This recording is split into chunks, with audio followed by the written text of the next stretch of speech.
नमस्कार, स्वागत है आप सभी का खबर अभी तक की खास पेशकश सीधा सवाल में। मैं हूं आपके साथ नासिर कुरैशी। हरियाणा विधानसभा के मानसून सत्र को लेकर बहुत सारे लोगों को इंतजार था और इंतजार यह भी था कि बहुत सारी आवाजें, जनता के हित की बातें विधानसभा में आएंगी और उस पर कुछ फैसले होंगे। विपक्ष की तरफ से पहले कह दिया गया था कि हम विधानसभा में जनता की आवाज को उठाएंगे। तो फिर सवाल उठता है कि क्या विपक्ष जनता की आवाज को उठा पाया? क्या जनता के हित की बात कह पाया? इन तमाम पहलुओं पर बात करने के लिए हमारे साथ मौजूद हैं हरियाणा के नेता प्रतिपक्ष पूर्व मुख्यमंत्री भूपेंद्र सिंह हुड्डा साहब। स्वागत है सर आपका सीधा सवाल। धन्यवाद। बहुत सारे हुड्डा साहब बातें थी, बहुत सारे मुद्दे थे। कैसा रहा यह सदन? क्या जनता के हित के मामलों को उठा पाया? अपेक्षाएं बहुत थी जनता को, बहुत से मुद्दों की बात थी। किस तरह से आप देखते हैं इस मानसून सत्र को? देखिए, मुद्दे बहुत थे और जब पहले दिन बीएसी की मीटिंग हुई उस समय मैंने कहा था 2 दिन ही 3 दिन बहुत कम समय है, कम से कम 1 हफ्ता और समय दो ताकि लोगों को, हमारे विधायकों को मौका मिले जो आज लोगों की समस्याएं हैं उसको विधानसभा में उठा सकें ताकि सरकार उसके ऊपर कार्रवाई करे और जनहित के कार्य करे। लेकिन मेजॉरिटी है, सरकार का रवैया कोई जन कल्याण की तरफ नहीं है क्योंकि हर मुद्दे पर ये सरकार विफल हुई है।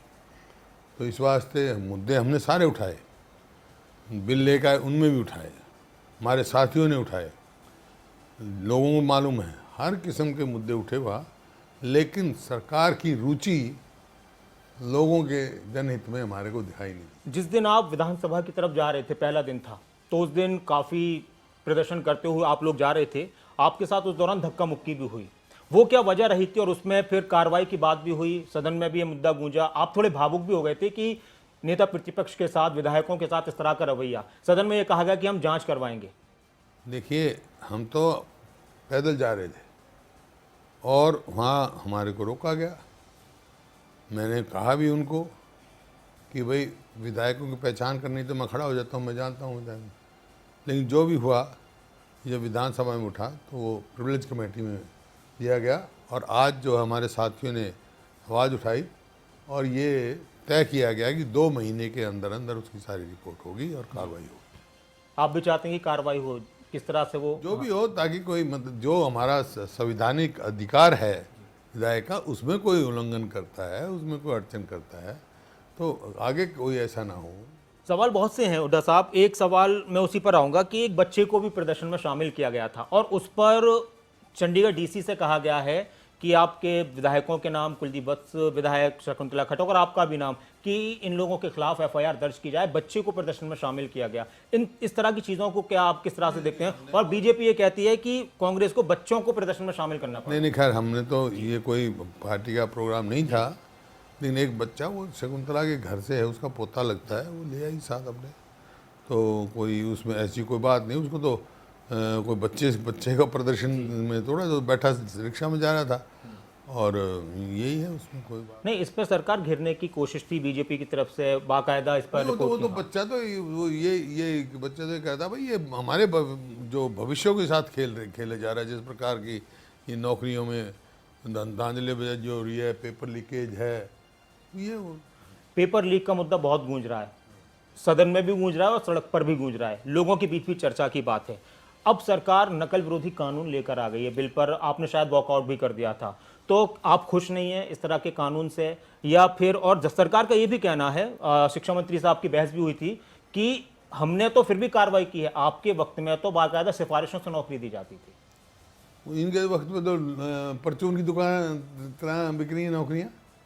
एसएस कमीशन के कर्मचारी तो पकड़े गए, लेकिन कहाँ से नौकरियाँ होती हैं ये आपके सामने है।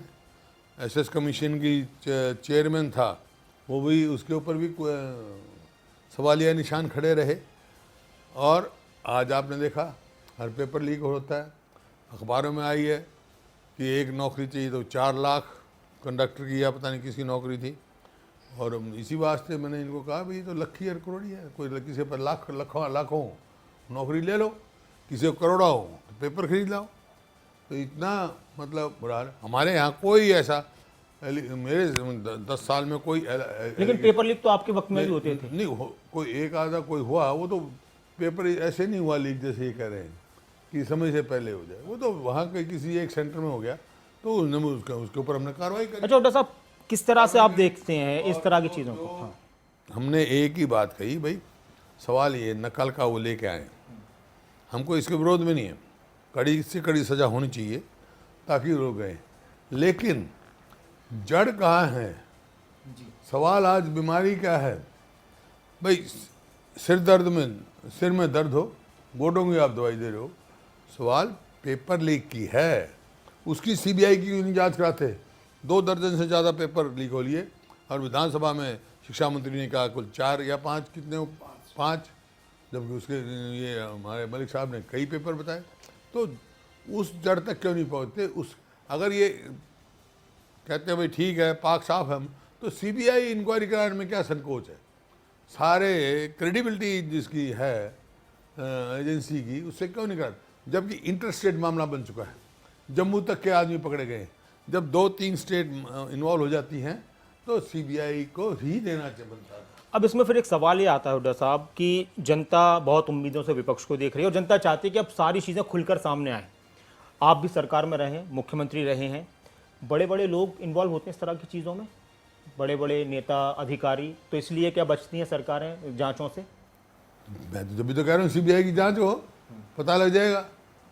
मतलब क्या संकोच क्यों है? इस बात का संकोच क्यों है कि सीबीआई इंक्वायरी में कराने में क्या दिक्कत? अच्छा, वैसे आप अभय चौटाला का अभी बयान था, उन्होंने कहा कि पेपर लीक के लिए मुख्यमंत्री जिम्मेदार हैं सीधे तौर पर, चेयरमैन उन्होंने बनाया और इस तरह से उन तक भी बात पहुंचती है। आप भी इसको मानते हैं? देखिए, मैं किसी पे दोषारोपण ऐसे नहीं करता हूँ, इसी वास्ते मैं सीबीआई की इंक्वायरी मांग रहा हूँ। दूध का दूध पानी का पानी हो जाएगा, दूध का दूध पानी का पानी हो जाएगा। जब ये है भाई अपने आप को पाक साफ कह रहे तो क्या संकोच क्या है सीबीआई इंक्वायरी का? एक सवाल और, अभय चौटाला का ही उनका बयान आया, उन्होंने कहा कि हुड्डा साहब तो जो बीजेपी कहती है वो बोलते हैं। वो तो 5 साल रहे तो यही करते थे। वो भूपेंद्र सिंह हुड्डा तो जब से पैदा हुआ है लड़ रहा है। वो जो अपने जो है वो बात बता रहे थे आपको। अच्छा, नाम मतलब वो अपनी कह रहे थे, नाम गलती से मेरे ले रहे थे, वैसे अभय चौटाला वो करते रहे। सबको मालूम है, सबको मालूम है। जब नो कॉन्फिडेंस मोशन आया तो इस्तीफा देके चले गए। वो कह रहे हैं कि हमने किसानों के समर्थन में इस्तीफा दिया है और किसानों के समर्थन में कांग्रेस जो पार्टी किसानों का समर्थन जहाँ जब कहा गया था, जब जींद जिले में जाके गोलियों से उड़ा दिए गए थे, जब किसान कोई बाहर के थे, यहीं के थे किसान के, सबको मालूम है। तो जैसा किसानों का समर्थन है सबको मालूम है। उनकी राजनीतिक भूमि खिसक चुकी है, उसकी तलाश में ऐसे ऐसे बयान देते हैं। किसानों की बात जब चल निकली है तो इस वक्त किसानों को लेकर सरकार का ये कहना है कि हम जो बिल लाए वो किसानों के फायदे के लिए था। विपक्ष ने किसानों को बरगलाया, बहकाया और अब जिस तरह के प्रदर्शन हो रहे हैं वो सिर्फ और सिर्फ कांग्रेस और जो भी विपक्षी पार्टियां उनकी तरफ से हो रहे हैं। किसान तो अपने खेत में बैठकर खेती कर रहा है। देखिए, कोई राजनीतिक दल उसको लीड नहीं कर रहा है, स्वयं किसान वो कर रहे हैं। हाँ, ये ज़रूर है कि जो उनकी मांग है उनका हम समर्थन करें। उनकी क्या मांग है? मैं तो असेंबली में कहा, जो हरियाणा सरकार कर सकती है कि तुम अपने कानून बना दो, मेरे को कोई इतराज़ नहीं। प्राइवेट मंडी आए, मतलब खाली इसका जो मार्केटिंग बोर्ड की मोनोपोली ना रहे, प्राइवेट मंडी आए, कम्पिटिटिव हो और मंडियाँ जो गांव के नज़दीक पहुँचे ताकि लॉजिस्टिक कॉस्ट कम पड़े। हरियाणा में तो लॉजिस्टिक कॉस्ट कम पड़ती है क्योंकि हर 10वें किलोमीटर पे मंडी है, लेकिन कई प्रदेश ऐसे भी हैं इस देश में जहाँ 150 किलोमीटर पे मंडी है। उनको कितनी लॉजिस्टिक पड़ती है, कॉस्ट कितनी मिलती है। लेकिन मैंने कहा हरियाणा एक अपना कानून लेके आए, जैसे और प्रदेश ला रहे हैं, उड़ीसा ने भी कहा है, पंजाब भी कह रहा है कि कोई भी एमएसपी से कम कोई खरीद रखेगा तो उसकी सजा का प्रावधान कर दो। शुरुआत में जब किसान आंदोलन शुरू हुआ तो उस वक्त संशोधन की बात आ रही थी कि इन कानूनों में जो 3 कृषि कानून लाए गए इनमें संशोधन किया जाए। फिर बाद में इनको रद्द करवाने पर किसानों की तरफ से कहा गया, किसान भी अड़ गए कि रद्द ही होंगे। तो इसको आप किस तरह से देखते हैं? मैं तो वार्तालाप में था नहीं, लेकिन कोई भी समस्या हो बातचीत से, वार्ता से समाधान हो सकता है। मैं बार बार कहा कि हमारे हरियाणा की भूमि पर बैठे हैं, मुख्यमंत्री जी को भी कहा, मैंने इनसे भी कहा कि भी आप प्रयास करो, इनकी बातचीत शुरू करवाओ वो सम्मानजनक इनका समाधान निकालो। इनकी मांग है, एमएसपी की मांग है। आपने भी सरकार के दौरान बहुत से ऐसे मसलों को हल किया है, तो बातचीत जब होती है तो फेल कहां पर हो जाती है? जब दो पक्षों में किसी चीज को लेकर गतिरोध होता है, आपस में ना इत्तेफाकी होती है, कोई मांगे होती है, तो बातचीत किस तरह से होनी चाहिए? आप अपने तजुर्बे से किस तरह से इस बात को कह सकते हैं और कहां पर हल है? वो तो मैं अगर ऑथराइज कर दें जी, बातचीत में करके दिखा दूंगा। मतलब आप मसले का हल कर देंगे? नेचुरली, मतलब नियत होनी चाहिए भाई दोनों तरफ से। दोनों तरफ से नियत नहीं है? नहीं, मैं ये नहीं कह सकता, किसी एक तरफ से हो सकता ना हो, लेकिन नियत होगी तो निकल जाएगा। बात ये जो वाजिब मांग है एमएसपी, जब आप कह रहे हैं अगर किसान को एमएसपी नहीं मिलेगी, जो कि बहुत कम है, जैसी हमारी रिकमेंडेशन थी स्वामीनाथन के उस पर फार्मूले पे थी हमारी, उसकी वो होनी चाहिए जितनी लागत होती है किसान की उससे 1.5 गुना उसको मिलनी चाहिए। उसको वो भी नहीं मिल रही। आज लागत तो बढ़ रही है, आमदनी घट रही है, और एमएसपी गारंटी नहीं दे रहे। भाई आप एक्सपेंड करो, मार्केट को एक्सपेंड करो, लेकिन कोई अगर एमएसपी से कम खरीदता है तो उसको तो सजागा। जब किसानों की स्वामीनाथन की आप बात करते हैं तो फिर सरकार का, बीजेपी का, जेजेपी का ये कहना होता है कि स्वामीनाथन का आप जिक्र कर रहे हैं, वो आपने क्यों लागू नहीं किया आपके वक्त में? ये बहुत सारे उसमें लागू किए हमने। मैं वर्किंग कमेटी का चेयरमैन था। जैसे ये शॉर्ट टर्म लोन है, उसके ऊपर ब्याज 12-13% था, वो घटाकर पूरे देश में हमने 4% किया, हरियाणा में फ्री किया। इसी प्रकार से बहुत सारे लागू किए, और एमएसपी भी उसके हिसाब से की। और हमने, हमारी बहुत सारी रिकमेंडेशन थी कि आलू की भी एमएसपी हो और भी हो, लेकिन यहाँ तो जो एमएसपी है वही नहीं मिल रही है। तो मैं कहूँ तो मैं अभी रसीद मंगा के दिखा देता हूँ आपको। एमएसपी मतलब मक्का की 1850 बिक रही है, 1400, 1200, 1000 रसीद पड़ी मेरे पास। उसको वो एमएसपी भी नहीं मिल रही जो है, तो ये हालत हो रही है। एक सवाल और कि इस वक्त एक माहौल बना हुआ हरियाणा के अंदर कि जब भी बीजेपी, जेजेपी के नेता किसी क्षेत्र में जाते हैं, अपने हलके में जाते हैं, तो किसान उनका विरोध करते हैं। तो शुरुआत में काफ़ी विरोध हुआ। अब बीजेपी, जेजेपी के नेताओं का, सरकार से जुड़े लोगों का कहना है कि ये विरोध किसान नहीं कर रहे, किसान काले झंडे नहीं दिखा रहे, कांग्रेस के लोग हैं, कांग्रेस ये विरोध करवा रही है। गाँव में जाते हैं, जाओ फिर। और ये जो है ना, गलत दोषारोपण कर रहे हैं। ये जो है जन समर्थन ये सरकार खो चुकी है और जन विरोधी सिद्ध हो चुकी है। तो जनता का साथ नहीं रहा। प्रजातंत्र में और जनतंत्र में तो जनता ही है ना, तो ये तो खो चुके हैं। क्योंकि इनकी जितने वायदे थे, जो घोषणा पत्र थी इन्होंने दिया, जब ये जेजेपी बीजेपी सरकार बनी, जो इन्होंने एक संयुक्त घोषणा पत्र भी किया, मिनिमम प्रोग्राम का दिया, एक भी बताया पूरा किया। अभी सरकार गेहूं बांट रही है, अनाज लोगों को, हर राज्य में बांटे जा रहे हैं, हरियाणा में भी बांटे गए हैं जनता को। उस पर आपका क्या कहना है? उस पर भी काफ़ी चर्चाएं चल रही हैं। पहले की स्कीम है, पहले भी बढ़ते थे। पहले जो है सरसों का तेल भी जाता था, दाल में भी था, नमक भी जाता था। अब बहुत सारी चीज़ें गायब हो गई। अब जब कभी गेहूं के साथ 2 किलो बाजरा दे देते हैं, और अखबार में मैंने पढ़ा, मैं तो आप लोगों की खबर देखता हूँ, ऐसा सड़ा हुआ अनाज देते हैं जो डंगर भी ना खाए। कई जगह ऐसी भी रिपोर्ट आई है। थैला बनाया गया बहुत अच्छा एक, और जी, मेरे को इस बात का कोई नहीं, थैला में दो, किसी में दो, लेकिन जो भी दो वो पूरा तो दो, अच्छा तो दो, क्वालिटी की तो दो। जितनी उसके पहले था उतना तो करो। मतलब रोजगार का मुद्दा भी उठा। इवेंट मैनेजमेंट कर रहे हैं। अच्छा, सरकार नहीं चलाई, ये इवेंट मैनेजमेंट है। दोबारा से सरकार बना ली बीजेपी ने। पिछली बार भी मेरी आपसे बात हुई थी, कई बार आपसे बात हुई, जब विधानसभा चुनाव होने थे तब भी आपने कहा कि इवेंट मैनेजमेंट है और जनता इनकी नीयत को पहचान चुकी है। तो फिर कहाँ पर कमी रह गई थी कि फिर से दोबारा से मैंने कहा मेजोरिटी कहा इनकी तोड़ की है। वो आदमी जो कह रहे थे भाई 75 पार, एक जो पार्टी कह रही थी इनको करो यमुना पार, 2 नंबर के यार लोगों का बेवकूफ़ बना रहे।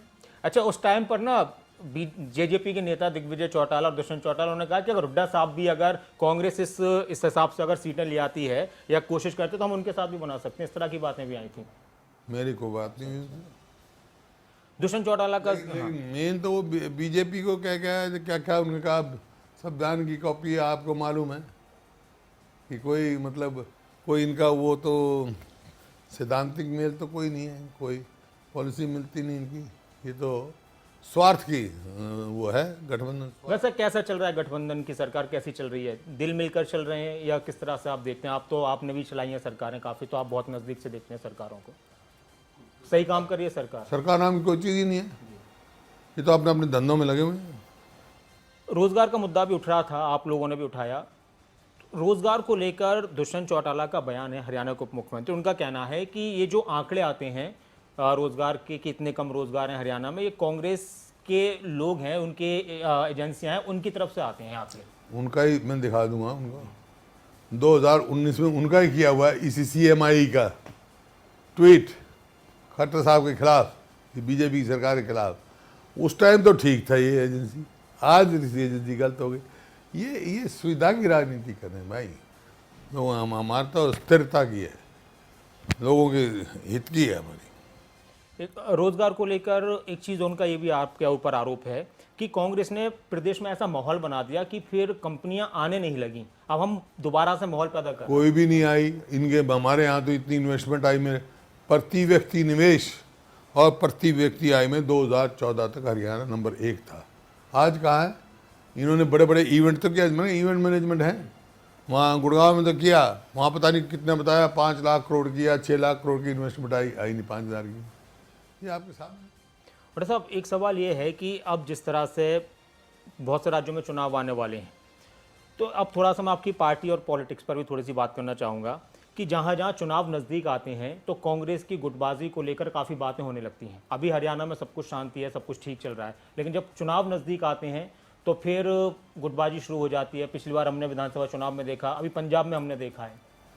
कोई कांग्रेस में गुटबाजी नहीं होती, बाकी राजनीति है ये, आपस में मतलब बात भी होती है, अपना अपना हक भी की बात कही जाती है, लेकिन जो पार्टी फैसला करती है सबको मान्य होता है। अच्छा, जिस तरह से अभी आपके परिवार में भी 2 विचार हो सकते हैं, लेकिन आप जो फैसला करोगे वो माना जाएगा। तो सबके अपना अपने विचार है, प्रजातंत्र इसी चीज़ का नाम है। आप प्रजातंत्र का गला घोटना चाहते हो क्या? कि पार्टी में कोई हो ही नहीं, विचार भी मत। वैसे आजकल विचार अलग अलग भी हो सकते हैं।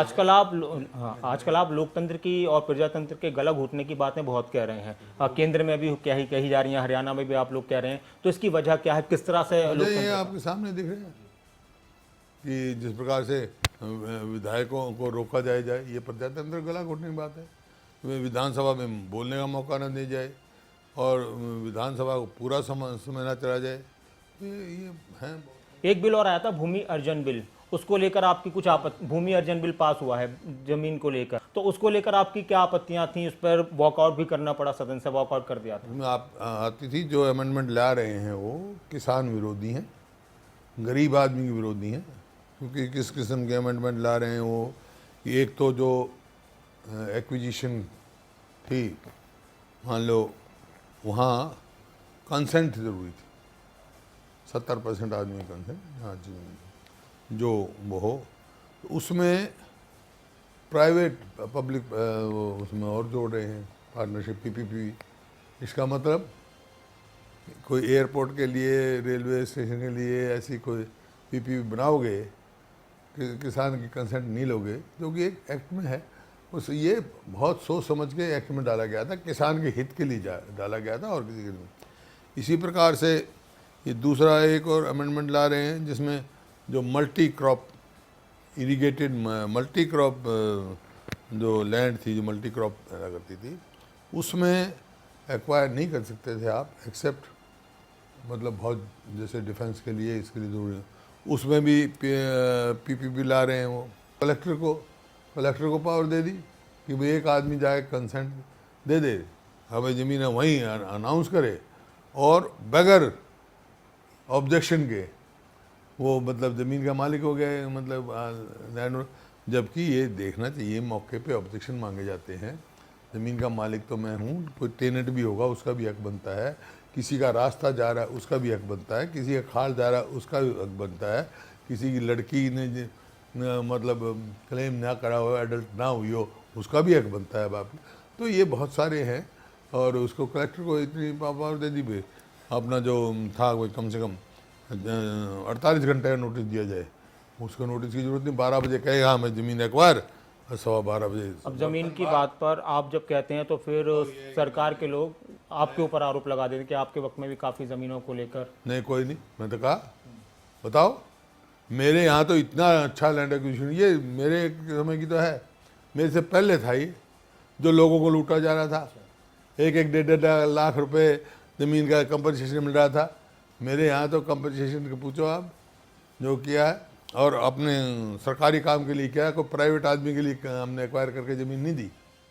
और साहब एक सवाल और कि परिवार पहचान पत्र को लेकर भी बिल आया, वो भी पास हुआ, उसको लेकर भी आप लोगों की आपत्ति थी उस पर? हाँ, बहुमत के बल पे करे ना, बाकी तो क्या मतलब उसका। पहले आइडेंटिटी के कितने और वो हैं, कितने पोर्टल हैं, बहुत हैं, आधार से लेकर और तक। अब किस लिए कर रही है, किस लिए कर रहे हैं? बिग ब्रदर वॉचिंग, मतलब पर्सनल लिबर्टी जो है आदमी के, उसमें इन्फ्लुएंस नहीं कर सकते। आप देखना है तो कोर्ट में चैलेंज होगा ये। इन दोनों एक कोई और मैंडेटरी नहीं बना सकते, ऑप्शनल बना सकते। नेशनल लेवल पर एक मुद्दा चल रहा है जातीय जनगणना का, जातीय कास्ट के आधार पर जनगणना का, उसको लेकर आपका क्या विचार है, आपकी क्या सोच है कि होनी चाहिए नहीं होनी चाहिए? हमारे कोई इतराज जी, होनी चाहिए जातीय जनगणना। हमारे कोई इतराज नहीं है, पता लग जाए इनमें क्या बात। पेगासस का मुद्दा भी विधानसभा में भी आवाज आई कि जनप्रतिनिधियों की, विपक्ष की खासतौर से जासूसी कराई जा रही है, उसको लेकर हालांकि सुप्रीम कोर्ट में ही मामला है, तो इसको आप किस तरह से देखते हैं? नहीं, ये जो आप बना रहे हो पहचान पत्र का, इसी के मामले तो मैंने कहा बिग ब्रदर वॉचिंग का मतलब क्या है, जब तो इसका मतलब सबकी पर्सनल लिबर्टी, तो उसका अपना राइट है, अब उसको आप थर्स नहीं कर सकते। डॉक्टर साहब, अब विधानसभा का मानसून सत्र भी खत्म हो गया, मुद्दे बहुत सारे हैं, महंगाई का मुद्दा भी है, वो भी जनता के बीच में है, बेरोजगारी का मुद्दा भी आप उठा रहे हैं।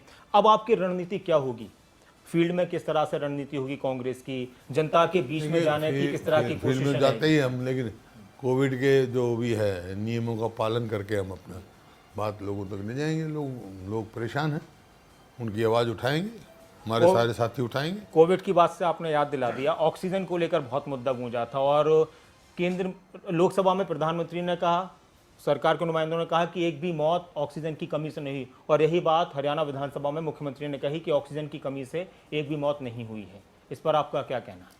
ये सिर्फ एक माहौल बनाया गया था। इसी वास्ते जब इतना हुआ, मैंने कहा, अखबारों में आई है, मैं भी हॉस्पिटल में रहा उस टाइम, बहुत सारे हमारे साथियों ने कही है, तो अब जांच, हाई लेवल जांच कमेटी बनाई की कही है मुख्यमंत्री जी ने, जांच आए, दूध का दूध पानी का पानी हो जाए, उसमें हम कोऑपरेट करेंगे, लाएंगे अखबार, इसमें कोई दो राय नहीं। अगर खाली कोरोना से डेथ हो, भाई किसी का पोस्टमार्टम तो हुआ नहीं, कैसे कह देंगे ये ऑक्सीजन की कमी से नहीं हुई डेथ? आप मेरे को बताएं, गांव में कितने आदमी मर गए, और इसमें तो कोई दो राय नहीं, ऑक्सीजन के लिए हाई तो बात ही, मैं किसी को दोषारोप नहीं करता, लेकिन हुई है, ये सामने आ जाएंगी बात। एक आखिरी सवाल कि अब जिस पर हम बात कर रहे थे कि आपकी रणनीति, कांग्रेस पार्टी इस वक्त अपने आप को हरियाणा में किस स्थिति में देख रही है? कांग्रेस पार्टी क्या मजबूत विपक्ष की भूमिका निभा पा रही है? हाँ, मजबूत है, पूरी तरह से विपक्षी भूमिका निभा रही है, और यही कारण है कि आज पूरी पार्टी मजबूती से खड़ी है, लोगों के साथ खड़ी है, लोग हमारे साथ हैं। बहुत बहुत शुक्रिया भूपेंद्र सिंह हुड्डा साहब, खबर अभी तक के साथ जुड़ने के लिए। हरियाणा के नेता प्रतिपक्ष पूर्व मुख्यमंत्री भूपेंद्र सिंह हुड्डा, जिन्होंने तमाम सवालों के जवाब दिए, हर वो सवाल जो इस वक्त जनता के जहन में भी था, जो उनसे किया जाना था, वो हमने किया। अब उनके जवाबों से जनता कितनी संतुष्ट होती है वो अलग बात है, लेकिन उनका ये कहना है कि कांग्रेस पार्टी जनता की आवाज उठाती रही है विपक्ष के रूप में, और आगे भी उठाती रहेगी। इस खास पेशकश में इतना ही, लेकिन खबरें अभी तक पर, खबरों का सिलसिला लगातार जारी है। आप बने रहें खबरें अभी तक के साथ। नमस्कार।